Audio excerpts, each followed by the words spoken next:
Espíritu Santo. En ese tiempo, el hombre y la mujer estaban desnudos, pero ninguno de los dos sentía vergüenza. Señor, gracias por la bendición, la oportunidad, el honor de compartir tu palabra, Señor. La revelación de la misma ha sido de bendición a mi vida. Así mismo espero, Señor, que sea para cada uno de mis hermanos. En el nombre de Jesús, amén. Pueden sentarse, hermanos. Saludos a todos los que nos sigan a través de la página de Facebook. Qué bueno que usted está conectado. Espero que el devocional sea de bendición para su vida y también el mensaje reflexivo, al igual que cada uno de los hermanos que está aquí presente. Gracias a cada uno de ustedes por estar aquí. Veo gente del Capitol por aquí presente. Gracias por estar aquí.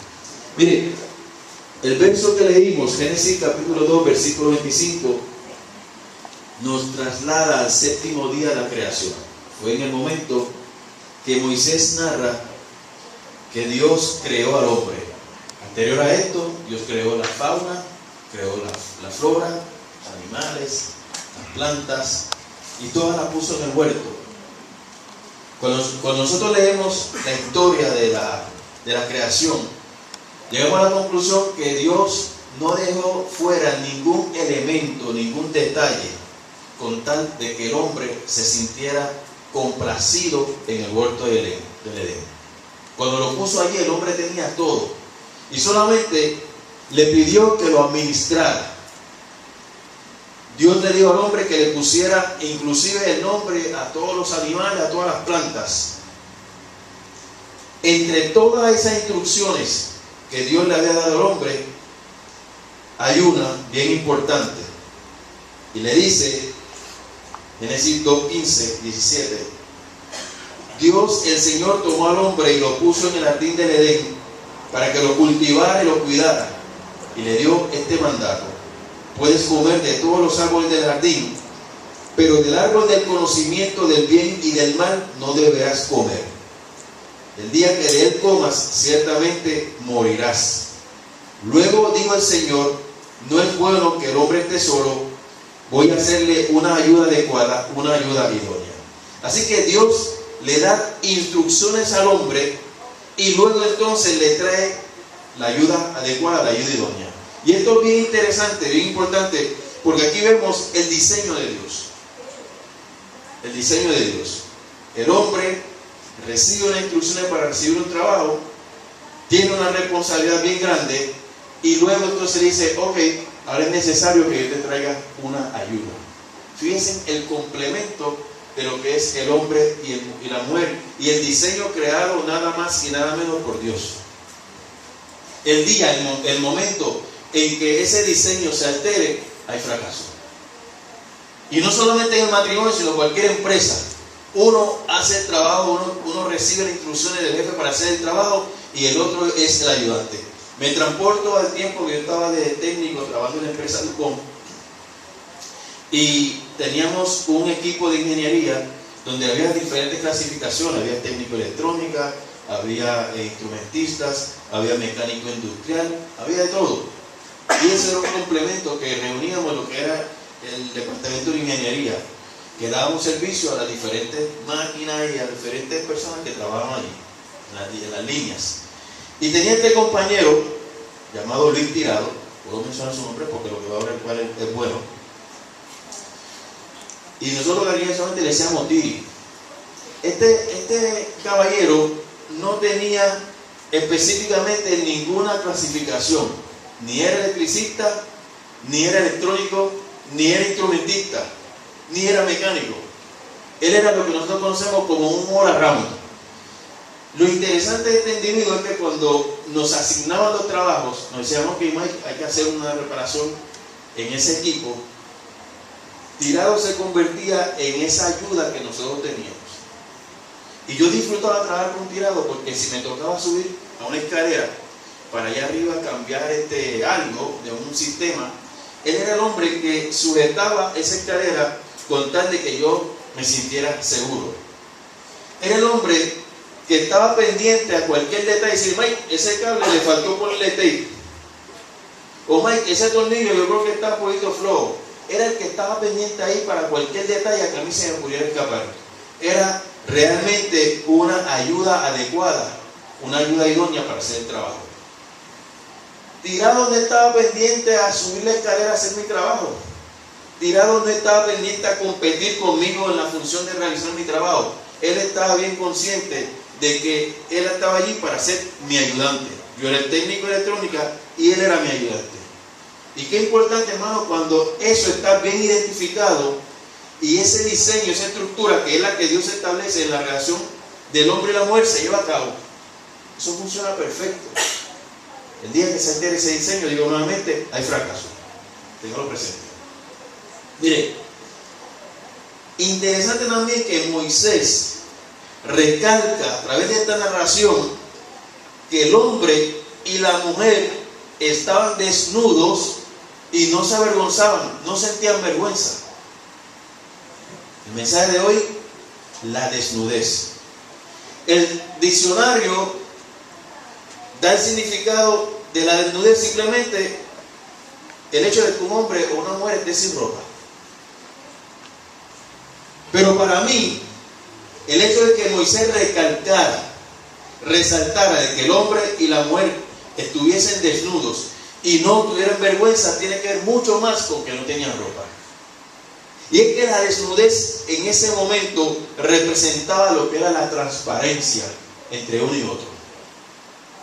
La desnudez representaba lo que era comunión entre uno y otro, lo que era la satisfacción entre uno y otro, el hecho de verse totalmente como eran y sentirse satisfechos. Pero de igual manera representaba una comunión transparente con Dios. El hombre y la mujer estaban proyectados ante su Creador tal y como Él los creó.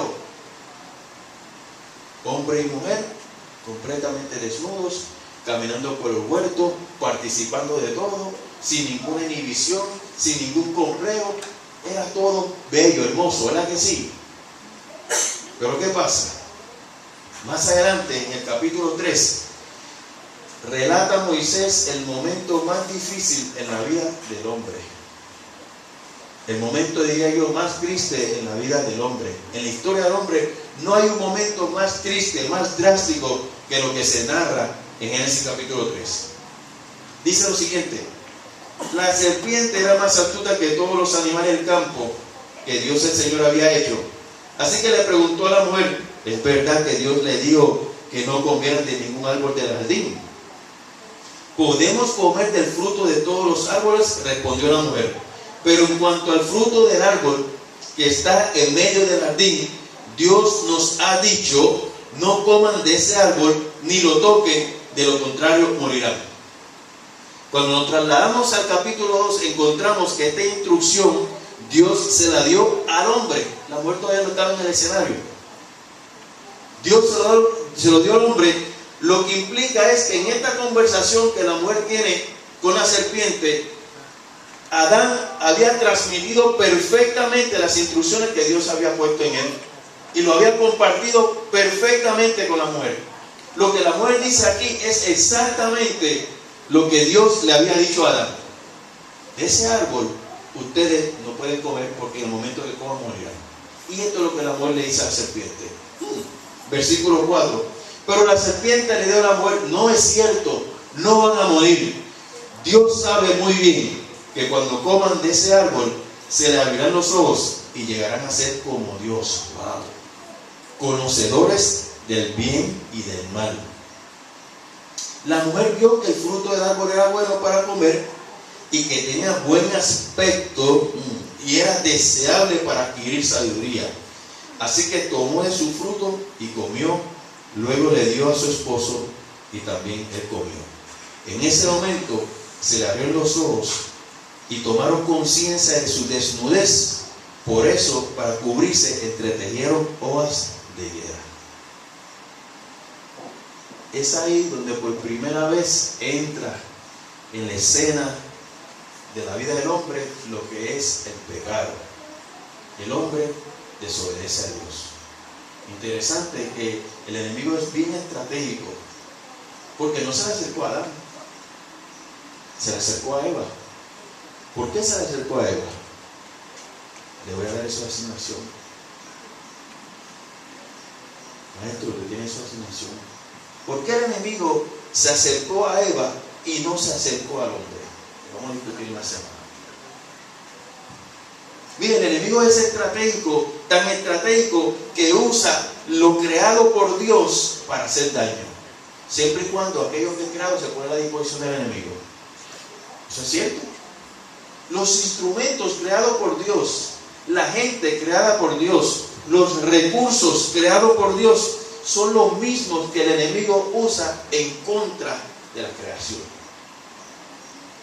Y eso depende si esos recursos son puestos, debilitan y se ponen en la mano del enemigo para causar un daño y ser engañados. Versículo 8. Cuando el día comenzó a refrescar, oyeron el hombre y la mujer que Dios andaba recorriendo el jardín. Entonces corrieron a esconderse entre los árboles para que Dios no los viera. Pero Dios el Señor llamó al hombre y le dijo: ¿dónde estás? Wow, qué pregunta. El hombre contestó: escuché que andabas por el jardín y tuve miedo porque estoy desnudo, por eso me escondí. Bien, anterior a este relato, anterior a lo que pasó aquí, dijimos que el hombre y la mujer caminaban totalmente desnudos por el huerto del Edén y no se avergonzaban. Sin embargo, en este momento, en el momento que son engañados por la serpiente, en el momento que desobedecen a Dios, empiezan a sentir vergüenza de su desnudez. Es ahí entonces que el significado de la desnudez cambia. Al igual que le decía la semana pasada, y hablaba cuando Judas, un hombre, por culpa de un hombre, cambió el significado de un nombre. Judas, que significaba adoración a Dios, por culpa de Judas Iscariote, el que tenía el nombre de Judas, lo veían como traidor. De esa misma manera, un hombre provoca que la desnudez cambie de significado. Lo que antes era transparencia, lo que antes era comunión, lo que antes era satisfacción, ahora se torna ¿qué? En sentido de culpa, en temor, en vergüenza, en incomodidad, y provoca que el hombre se esconda. Te escuché, Dios, que estabas en el huerto, me llamaste y me escondí porque estoy desnudo y esto produce en mí vergüenza. ¿Ve cómo cambian las cosas? Un solo error puede transformar muchas cosas. Un solo error que usted cometa puede transformar y hacer daño a mucha gente. Mire, en el versículo 11 del capítulo 3, Dios le pregunta al hombre: ¿y quién te ha dicho que estás desnudo? ¿Acaso has comido del fruto del árbol que yo te prohibí comer? ¿Sabía Dios quién le había dicho al hombre que estaba desnudo? ¿Sabía Dios por qué el hombre ahora se sentía avergonzado? Claro que sí. Dios sabía quién había mentido al hombre. Si fue el mismo que Dios había sacado del cielo porque quiso usurpar su posición, Dios lo conocía muy bien. Pero Dios quiso confrontar al hombre con su propia realidad. Mire, cuando usted confronta a alguien con su propia realidad, es porque usted conoce su situación. ¿Quién te dijo que tú estabas desnudo? Yo sé quién te lo dijo. ¿Sabe qué? Pero te lo quiero preguntar para que tú me lo contestes. Y la segunda pregunta que le hace a Dios lo confronta con otra realidad bien grande. ¿Acaso has comido del fruto del árbol que yo te prohibí comer? Dios sabía que el hombre había comido el fruto, pero se lo pregunta para recibir de parte del hombre una respuesta. Oiga, si hay un abogado por excelencia, es el mismo Dios. Este es el papá. De aquí aprenden todos los demás.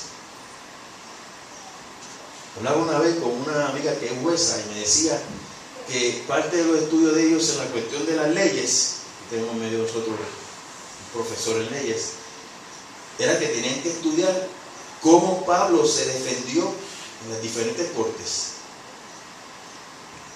Es que Pablo era estratégico en la manera de responder. ¿Y qué le parece la forma en que Jesús se enfrenta a Pilato y a los demás juicios, los 4 juicios que Jesús enfrentó, cómo Jesús enfrentó esos juicios y hablaba? Mire, Dios es estratégico, es el abogado que ahora confronta a Adán al hombre y le dice: tú desobedeciste, tú comiste del árbol del fruto prohibido y ahora tú sientes vergüenza. Versículo 12, cuando Dios lo confronta, el hombre responde: la mujer que me diste por compañera me dio ese fruto y yo lo comí. Hay quienes piensan que el hombre le estaba echando la culpa a la mujer. No, el hombre no le echó la culpa a la mujer. El hombre le echó la culpa a Dios. Le está diciendo: la mujer que tú me diste, yo estaba solo y tú me diste esa mujer. La mujer que tú me diste fue el que me dio el fruto y yo comí. Así que tú eres responsable de que yo haya pecado. Mire, la verdad es que el hombre... Mire, y déjeme decirle, esa historia se repite hoy día. En ocasiones cuando somos confrontados, hasta queremos culpar a Dios con tal de tratar de justificar nuestra situación.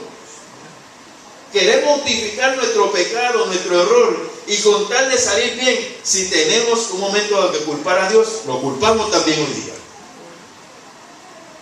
La mujer que tú me diste me dio el fruto y yo comí. Versículo 13. Entonces Dios el Señor le preguntó a la mujer, porque esta es la otra contraparte del testigo: ¿qué es lo que has hecho? Y ella dijo: la serpiente me engañó y comí. Mire, si el tema principal de esta historia es la desnudez, tenemos que volver a preguntarnos qué significó la desnudez en aquel momento y qué significa ahora. Como le dije anteriormente, antes transparencia y hoy y ahora vergüenza. Antes libertad y ahora representa esclavitud. Porque si hay algo que provoca que la persona se siente esclavizada, es el sentido de culpa.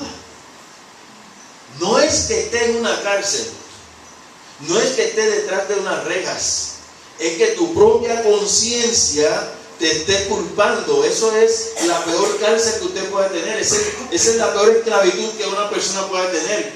Y el hombre de ese capítulo 3 de Génesis en adelante empezó a caminar con una culpa. El hombre empezó a sentirse esclavo, esclavizado. ¿Por qué? Por el pecado, por el error que había cometido, por la desobediencia que había cometido. El hombre por primera vez se siente descubierto ante Dios. El hombre por primera vez se siente mal, su relación con Dios se daña. Y quizás usted no sienta realmente lo que es sentirse mal con Dios, pero ¿qué tal cuando usted ofende a una persona a quien usted ama? ¿Qué tal cuando usted le falla a una persona? Ahí está el vínculo de lo que es fallarle a Dios. El fallarle a una persona que le ha hecho bien. Y usted se siente la persona más culpable. Quisiera que la tierra se lo tragase. Usted diría: yo quisiera volver a vivir para nunca más cometer este error. Si tuviera la oportunidad de volver a vivir, jamás cometería esto. Esa es la esclavitud más grande que carga el hombre, el sentido de culpa. Pero ¿sabe qué? El que usted le falló a una persona no simplemente queda ahí, es que usted también le falló a Dios. Porque la palabra establece lo que son las reglas. La palabra presenta, hermano, claramente que nos da una conciencia de qué es el bien y qué es el mal. La relación de Dios y el hombre lamentablemente se quebrantó. Y si hay algo que Dios deseaba para con el hombre, era que disfrutara del paraíso, era que caminara por aquel huerto totalmente libre, era que pudieran seguir comunicándose libremente como lo hacían. Pero ¿sabe qué? De igual manera que el capítulo 3 de Génesis presenta el momento más drástico en la vida del hombre, Juan capítulo 3 en el Nuevo Testamento nos presenta el momento más espectacular, el momento más grande en la vida del hombre. Génesis 3, el hombre cae. Génesis capítulo 3, el hombre se siente culpable. Génesis capítulo 3, el hombre siente vergüenza. Pero entonces, de esa esclavitud de Génesis capítulo 3, nos trasladamos a San Juan capítulo 3, donde dice lo siguiente: porque de tal manera amó Dios al mundo, que ha dado a su Hijo unigénito, para que todo aquel que en Él crea no se pierda, mas tenga vida eterna. Y el versículo 17 añade que Jesús no vino para condenar al mundo, sino para que el mundo fuese salvo por Él. Moisés no identifica en aquel momento que el que había provocado la caída en el hombre era Satán. No, presenta una serpiente. Y algunos dicen, esto es una fábula, el que una serpiente pueda hablar, el que un animal pueda hablar. Esto es una fábula que se ve en muñequitos. Yo quiero decirle que esto es totalmente literal. Por eso es que Moisés describe que la serpiente era la más astuta entre todos los animales. Juan se encarga también de identificar quién era esa serpiente.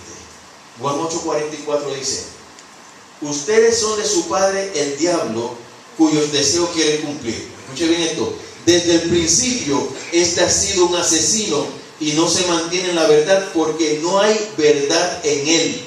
Cuando miente, expresa su propia naturaleza, porque es un mentiroso, es el padre de la mentira. La mentira provoca separación de Dios, pero también es necesario que esa mentira sea restaurada, porque Dios no quiere que el hombre siga viviendo esclavizado. Y es ahí el plan de Juan capítulo 3, versículo 16. Oiga, yo le voy a decir una cosa.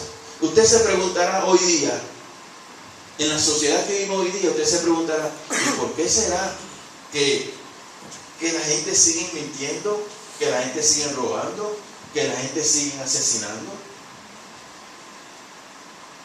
Es que lo que pasó en aquel entonces, en el capítulo 3 de Génesis, sigue ocurriendo hoy día. El enemigo sigue engañando a la gente. El enemigo sigue atando las mentes. El enemigo no quiere que el hombre se proyecte totalmente libre. El enemigo quiere que el hombre viva esclavizado. El enemigo no quiere que el hombre se proyecte desnudo. Y cuando hablo de desnudez aquí en este momento, no me refiero a que tenga ropa o no tenga ropa. Hay una desnudez más importante que la desnudez física, y es la desnudez espiritual. La desnudez espiritual es la que me permite a mí presentarme a usted tal y como yo soy. Que usted conozca mis virtudes, pero también usted conozca lo que son mis debilidades. Que yo lo conozca también a usted tal y como usted es. Que no haya una proyección equívoca de lo que somos. Miren, en el año 60, después de Cristo, el apóstol Pablo le escribió una segunda carta a Timoteo, su hijo espiritual. Segundo Timoteo capítulo 3, del 1 al 5. Miren lo que le dice en aquel momento. Ahora bien, ten en cuenta que en los últimos días vendrán tiempos difíciles. Esto fue para el año 60 después de Cristo. La gente estará llena de egoísmo y avaricia. Serán ansiosos, arrogantes, blasfemos, desobedientes a los padres, ingratos, impíos, insensibles, implacables, calumniadores, libertinos, despiadados, enemigos de todo lo bueno, traicioneros, impetuosos, vanidosos y más amigos del placer que de Dios. Y el versículo 5: aparentarán ser piadosos, pero su conducta desmentirá el poder de la piedad. Con esa gente, le dice Pablo a Timoteo, ni te metas. Usted escuchó las descripciones que están ahí, todo lo que está diciendo Pablo ahí. En el año 60 le escribe esto. Gente, hermano, que vive con una apariencia. Gente, hermano, que no tienen la capacidad de proyectarse desnudos ante usted, con una desnudez espiritual que realmente usted sepa quién es, sino que viven con una proyección que no es real. Viven presentándose y proyectándose con una apariencia. Y el apóstol Pablo los identifica y le dice a Timoteo: con esa gente que no están desnudos ante ti, con esa gente que usan una ropa para esconder lo que realmente son, con eso no te juntes. Porque son unos mentirosos. Eso dice Pablo. Tendrán apariencia de piedad, pero negarán la eficacia de ella. A estos evita. Es necesario hoy día que nosotros evaluemos nuestras vidas, que nosotros evaluemos nuestras actitudes, que nosotros evaluemos nuestra conducta y realicemos si realmente estamos proyectándonos tal y como somos o estamos viviendo una apariencia.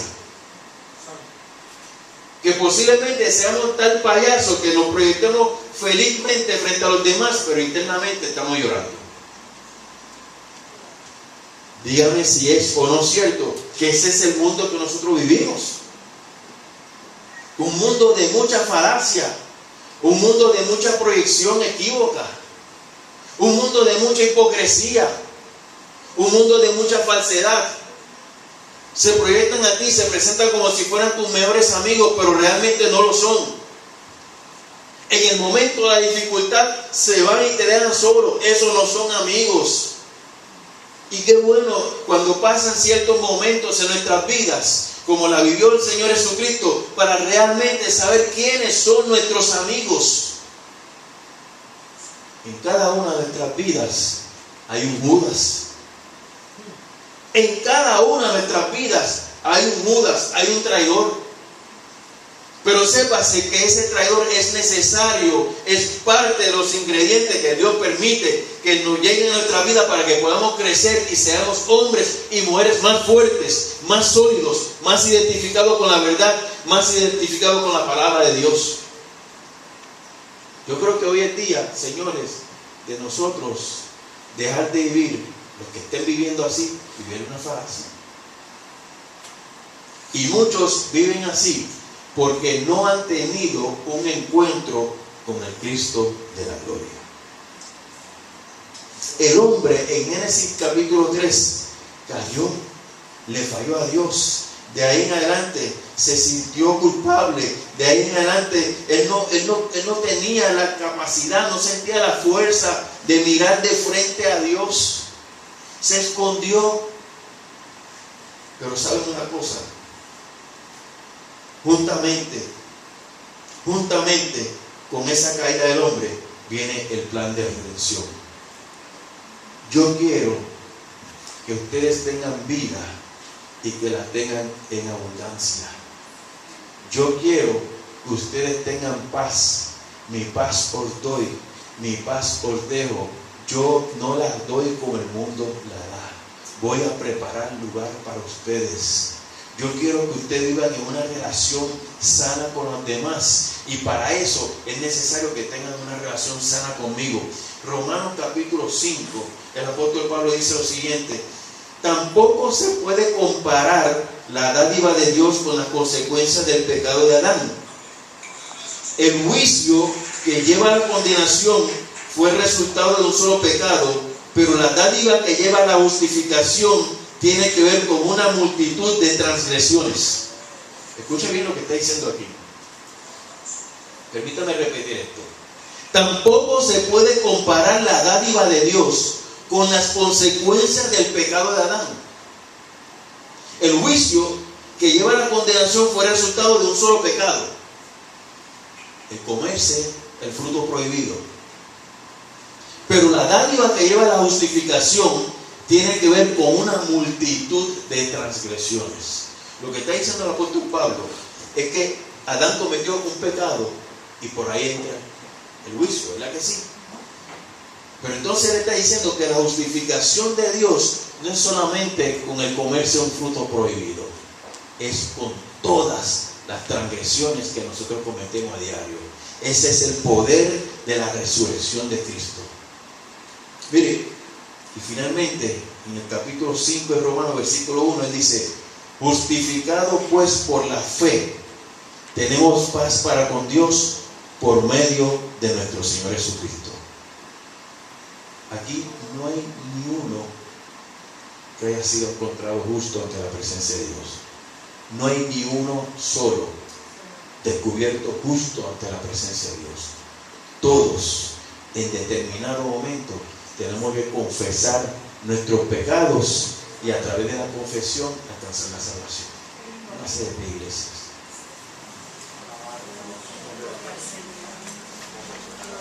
En ese tiempo, Génesis capítulo 25, el hombre y la mujer estaban desnudos, pero ninguno de los dos sentía vergüenza.